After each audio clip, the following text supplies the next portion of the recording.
যে জায়গায় স্বৈরাচাররা যেভাবে আলেমদের সাথে খারাপ ব্যবহার করে গেছে, আজকে সেই জায়গায় সেই চেয়ারে সেরকম কিছু শুধু ব্যক্তির পরিবর্তন হয়ে ওই রকম মানুষরূপী কিছু হিংসরা বসে তারা আজকেও এখনো আলেমদের সাথে খারাপ ব্যবহার করে যাচ্ছে। কথা বলেন ঠিক কিনা? সারা দেশে বিশেষ করে যে সমস্ত আঙ্গুল ফুলে কলা গাছ হওয়া যে সমস্ত নেতা আছে, নেত্রী আছে, আমি তাদের উদ্দেশ্যে বলতে চাই, যা কিছুই করেন না কেন ওলামায়ে কেরামগণের সঙ্গে কখনো বেয়াদবি করবেন না।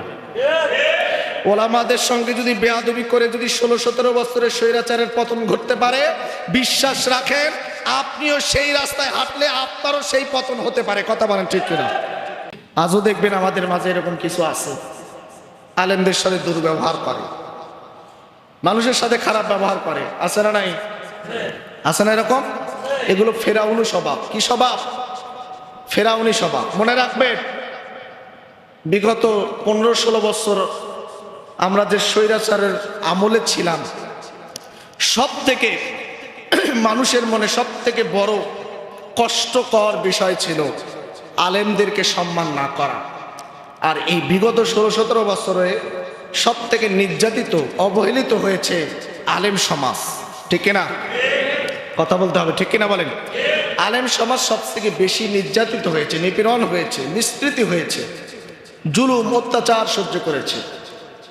যেই 15-16 বছর পরে 5ই আগস্টের পরে এদেশের মানুষ, বিশেষ করে ওলামায়ে কেরামগণ, তারা মনে করলো যে অন্ততপক্ষে আলেমদের প্রতি যে অত্যাচার জুলুম চলছিল এটা আল্লাহর রহমতে 5ই আগস্টের পর বন্ধ হলো, এমন চিন্তা চেতনা মানুষের অন্তরের ভিতর একটা জায়গা করে নিয়েছিল। ঠিক কিনা?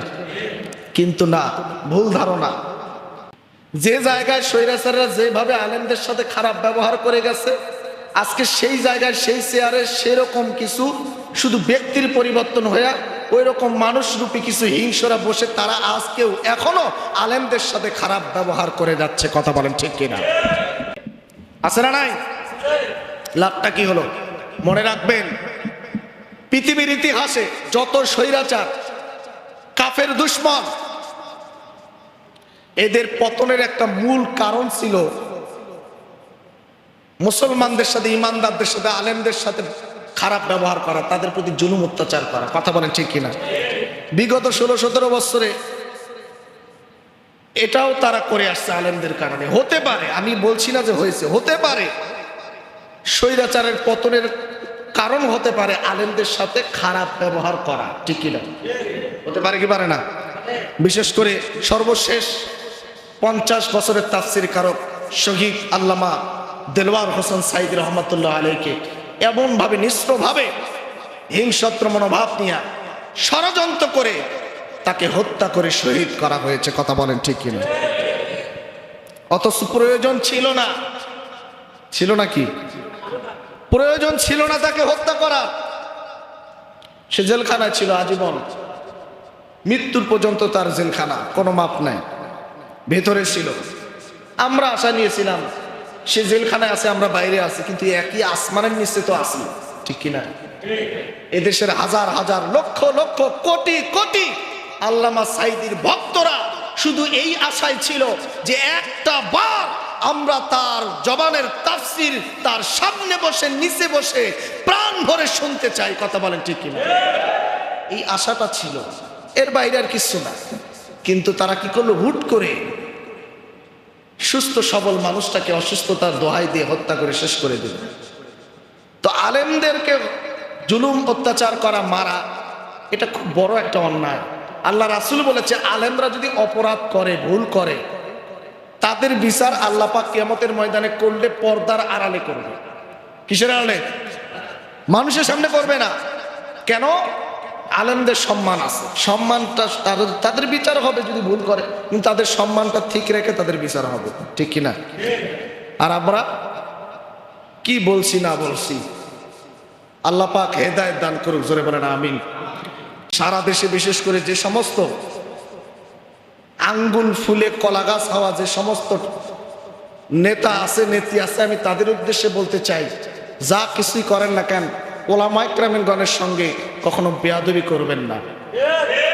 ওলামাদের সঙ্গে যদি বেয়াদবি করে যদি 16-17 বছরের স্বৈরাচারের পতন ঘটতে পারে, বিশ্বাস রাখেন আপনিও সেই রাস্তায় হাঁটলে আপনারও সেই পতন হতে পারে। কথা বলেন ঠিক কিনা? যা কিছুই করেন আলেমদেরকে সম্মান করেন, ভালোবাসেন, তাদের মর্যাদা তাদের মূল্যায়নটা তাদেরকে দিয়ে তারপর নেতাগিরি করেন। কথা বলেন ঠিক কিনা? এটা সমস্ত রাজনীতি নেতা নেত্রী যারা আছে সকলের উদ্দেশ্যে আমার এই কথাটা, যে আপনারা কোরআনের হাফেজ আলেমদেরকে আপনারা সম্মান দেন। তারা ভুল করলেও সেই ভুল শুধরানোর বা সেটা যেভাবে সম্মানের সহিত তার বিচার করা, সেটা সামাজিকভাবে রাষ্ট্রীয়ভাবে আপনি করতে পারেন, সেটা সমস্যা নাই। আলেম দেখে যে তার 7 খুন মাপ, এটা আছে নাকি? একজন আলেম হলে যে তার অপরাধ মাফ হয়ে যাবে এটা মূল কথা না, তার বিচার হলে বিচারের আওতায় হবে। কিন্তু আপনি ব্যক্তি হিসাবে আপনার গায়ের জোরে, আপনার পাওয়ারে, আপনার ক্ষমতার জোরে আপনি আলেমের সাথে বেয়াদবি করবেন, মনে রাখবেন আপনার সন্তানগুলোও নাস্তিক মুরতাদ হয়ে যাবে। কথা বলেন ঠিক কিনা? আলেমদের সাথে বেয়াদবি করলে কখনো ভালো হয় না, পরিণতি খুব খারাপ হয়। এই জন্য সাবধান, এই বিষয়টা সবসময় মাথায় রাখার চেষ্টা করবেন। কিছু কিছু ব্যক্তি আমরা আছি যারা মসজিদের ইমাম, মুয়াজ্জিন, মাদ্রাসার হুজুর, এরপরে হাফেজ বা একটা টুপিওয়ালা, আমরা দামই দিতে চাই না, আমরা মূল্যায়নই করতে চাই না। আছে না নাই? কেন? নেতা হয়েছে দিকে মূল্যায়ন দেওয়া লাগবে, এটা ভুল ধারণা। প্লিজ এ